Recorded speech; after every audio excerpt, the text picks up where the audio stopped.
Hi there and welcome back to chapter 5, lecture number 2.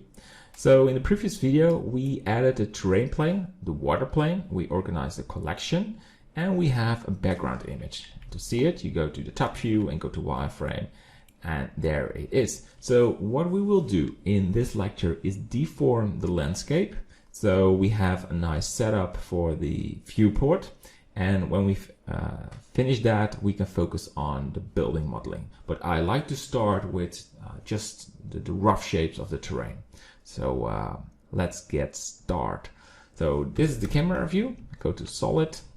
So it looks very flat. So let's start with, I like to start with making a very rough blockout for the building. So go to add mesh cube, and we move this cube. And you can do this in edit mode, but I can recommend do everything in, you can scale it in object mode because this is a blockout, but I prefer we do this in the edit mode. All right, so let's scale this a little. So the measurements do not really matter as long it has the sort of good preview look. So this is a nice building. We've finished, and we're going to make some trees. You go to add mesh, so preview trees, not the real ones. UV sphere. Where is our UV sphere? It's right there. Go edit mode, scale this. If I'm going too fast, we'll slow down a bit. So scale this. Just want to put it right there. We go to the front view, and we select the bottom part, these ones, and just scale it. So we have an idea of the size of the trees. So it's solid. Yeah. You can scale the top a bit more. Yeah, definitely. And Shift D, and Shift D, and the position of these three are just random, but I like to have a sort of a reference where we have the tree. So if I go to the camera view, go to solid, I think these are too big. These are way too big, so we have to scale in solid. We can just make them smaller, not all the same size. All right, and now they're floating. We're doing well. All right, and we'll positionize them a bit better and lower the view of the roof, something like this, just a bit better. All right, and we have to size the camera. Not sizing, but we have to move it upwards. So I'm looking, what I'm doing is looking for a nice composition. So we have the building. So I like to change the viewport color. Let's make this yellow. Viewport display, sort of a yellow color, and a greenish color. And left click on these. So I left click, shift, left click, and again on that one, Control L, and we share the same material settings. Good. I can size this a bit more. All right, so we're just trying to get everything in shape. So the green spots. Oh, let's first start focusing on the water. So we go to wireframe and we select the water.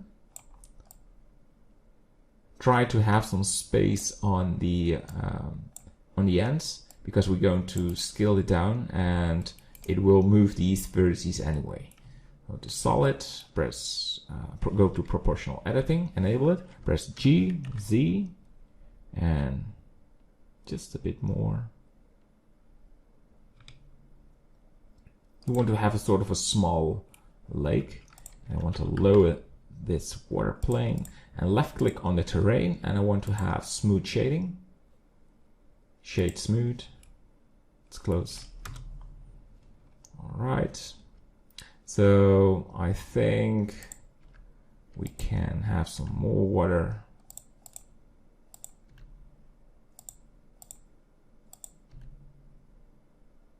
and we have to make this plane a bit bigger.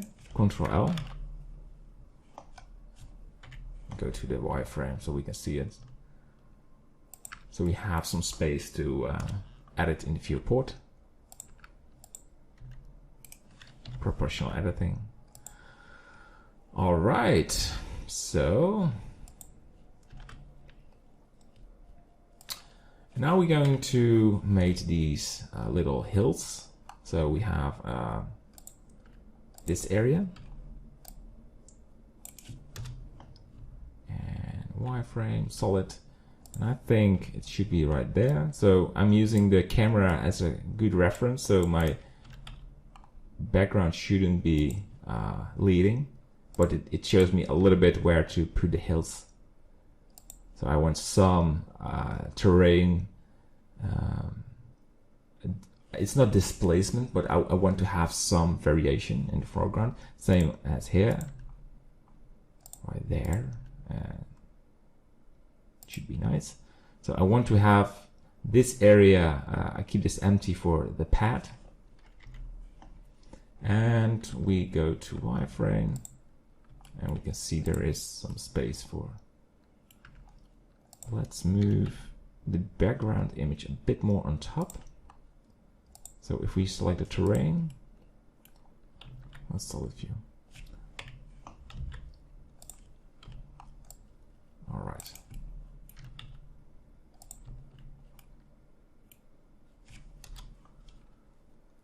Yes. So we're slowly getting some nice curvy areas on this terrain. And I continue doing this in the viewport because I have some issues with just selecting them from the top view. And the more you get to the background, the bigger the hills are.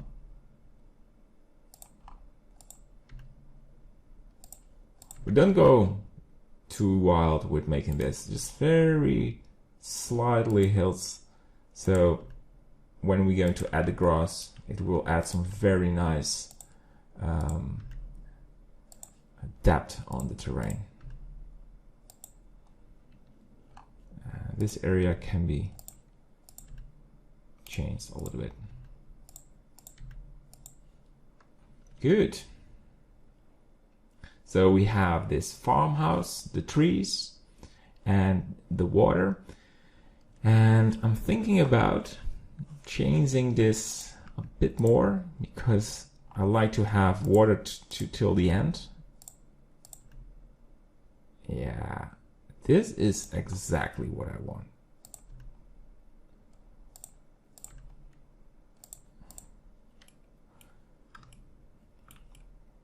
All right.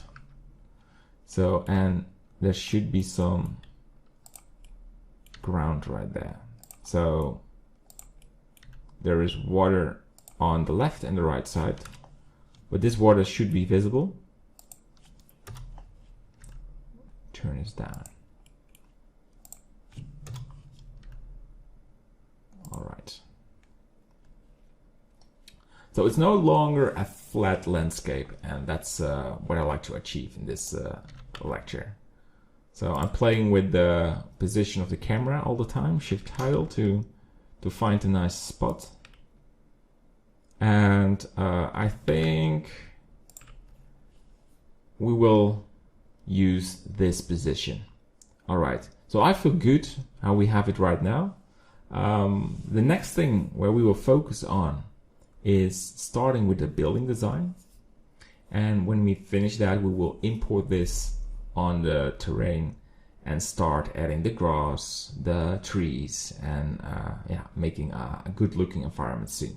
So this is the end of this lecture. I hope you enjoyed it.